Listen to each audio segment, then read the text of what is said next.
BFM Bourse, vos placements, nos conseils sur BFM Business. Vous êtes au cœur de BFM Bourse, on vous propose ici chaque jour des idées de thématiques, des thématiques d'investissement d'avenir. Ronny Michali est avec nous, le PDG de Galilée Asset Management. Bonjour Ronny. Bonjour Guillaume. On est ravis de vous retrouver Ronny. Vous proposez, alors carrément, un codex des thématiques, une série de thématiques d'investissement en bourse que vous jugez porteuses, prometteuses, parce que ces thématiques remplissent un certain nombre de critères. On va les regarder, ces critères. D'abord, en fait, on va tout de suite mettre les pieds dans le plat et dire les choses. C'est dans l'économie numérique que vous croyez, vous n'êtes pas les seuls. Mais vous pensez qu'en bourse, il y a un potentiel particulier et ça, il va falloir l'argumenter parce que cette thématique de l'économie numérique, elle n'est plus nouvelle. Ça fait un moment qu'on l'avait anticipée, elle est là, elle est maintenant partout dans l'économie. Donc pourquoi est-ce qu'en bourse, il resterait encore devant nous un potentiel important? Il va falloir nous apporter des arguments. Donc on va regarder les choses critère par critère. Premier critère pour qu'une thématique soit à vos yeux porteuse, cette thématique doit être à la fois structurelle, internationale et transversale. Bon, là, on est en plein dedans avec l'économie numérique en l'occurrence. Ce critère, on le coche facilement. Absolument. Alors déjà, c'est la thématique qui performe le mieux depuis le début de l'année avec plus 27% de performance. Et vous allez me dire, Guillaume, est-ce qu'il reste un petit peu de potentiel boursier? C'est à cette question qu'on va essayer de répondre.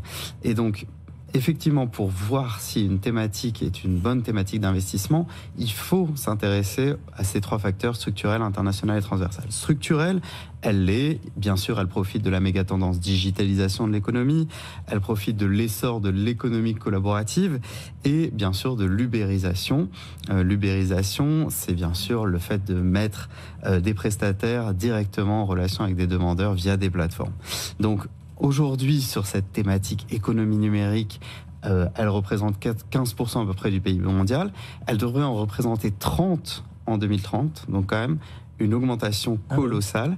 Et bien sûr, elle est catalysée depuis le Covid par ce qu'on appelle l'économie de la flemme, qui est bien sûr, vous restez dans votre canapé et vous commandez des livraisons à domicile quasi immédiatement.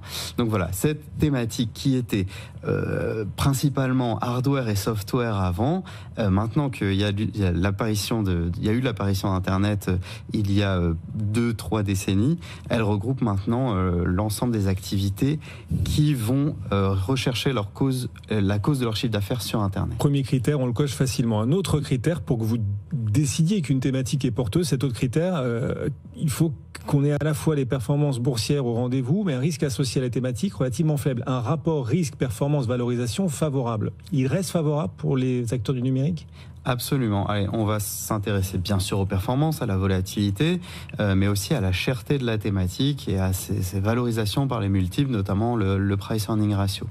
Alors, sur les performances, comme j'ai dit, plus 27% depuis le début de l'année. L'année où il fallait avoir cette thématique, c'est 2020, plus 76%. Ah oui. Évidemment, tout le monde était chez soi. Et puis, commander en ligne, regarder des séries sur Netflix. Ah bah là, l'économie de la paresse, on pouvait avoir bonne conscience d'être paresseux, on n'avait pas le choix. Absolument. Alors, quelque part, ça faisait du bien à la conscience. Tout à fait. Alors, en 2021, déjà, avec la fin du déconfinement, etc., ça rebaisse, moins 11. 2022, on est moins 36. En plus, on a l'effet hausse des taux cette année-là en 2022 et l'année dernière bonne performance plus 25, donc on continue la bonne performance. Par contre les multiples, on était à 45 en 2020, on n'est plus qu'à 27 aujourd'hui, donc il y a eu quand même un dégonflement des multiples. On est encore un peu plus cher que le MSCI World qui est à 23, mais disons que la baisse des taux redonne du potentiel boursier à cette thématique. Également la baisse de l'inflation, puisque c'est des boîtes qui sont liées aussi pour grande partie à l'économie de l'abonnement et qui ont du mal à passer des hausses de prix en période d'inflation. Donc effectivement, c'est des choses qui sont favorables au potentiel boursier de cette thématique. Voilà, la thématique donc de l'économie numérique, des acteurs de l'économie numérique. Une fois qu'on a dit ça, quels sont les principaux points forts de cette thématique pour ceux qui ont besoin d'être encore davantage convaincus? Alors, les points forts, bien sûr, c'est une croissance accélérée. On sait que il y a cette thématique qui contient bien sûr les jeux en ligne, les ventes en ligne, les plateformes de paiement en ligne, les plateformes de réservation en ligne et qui va presque rythmer le quotidien d'un individu. On peut recharger sa carte de métro sur une appli le matin, à midi se commander un Deliveroo, je suis sûr que vous le faites Guillaume, l'après-midi commander un cadeau pour papa et maman sur Amazon, le soir rentrer en Uber, regarder une série sur Netflix. Donc ça va vraiment rythmer le quotidien des individus. Ça, c'est premier point fort. Le deuxième point fort, l'ubérisation, l'économie de la flemme, on en a déjà parlé, et aussi l'intensité d'innovation qui est très forte. Plus de 10% du chiffre d'affaires de ces boîtes va dans la R&D. Donc ça, c'est vraiment un point très très important. Alors cela dit, il y a aussi nécessairement des points faibles, parce que sinon ça voudrait dire que les valorisations auraient pris beaucoup plus de terrain qu'elles n'en ont pris pour le moment. On voit qu'il reste encore du potentiel, donc il y a quand même des risques et des points à surveiller. Lesquels ? Tout à fait. De toute façon, il faut toujours se remettre en question dans l'investissement thématique encore plus. Alors, c'est une thématique très concurrentielle. Et le fait d'être très concurrentiel implique une pression sur les prix, implique aussi pour les plateformes en ligne que les barrières à l'entrée sont assez faibles, et aussi que les technologies qui deviennent obsolètes font qu'on met de côté très vite certaines boîtes. Donc il peut y avoir des risques sur certaines sociétés qui sont dans cette thématique qui sont très importants. Deuxième point faible, la sécurité des données et les cyberattaques. Je ne vais pas forcément revenir là-dessus, on en parle souvent, mais on peut penser à eBay en 2014 qui s'est fait pirater, qui a compromis les informations personnelles de 145 millions d'utilisateurs. Donc ça, c'est quand même un point faible. Il y a les tarifs douaniers avec les élections américaines qui arrivent. Effectivement, quand on Quel commande... rapport entre le numérique et les tarifs douaniers ? Alors, quand on commande un paquet qui arrive de Chine, effectivement, si les tarifs douaniers augmentent, bien sûr, ça va augmenter son coût.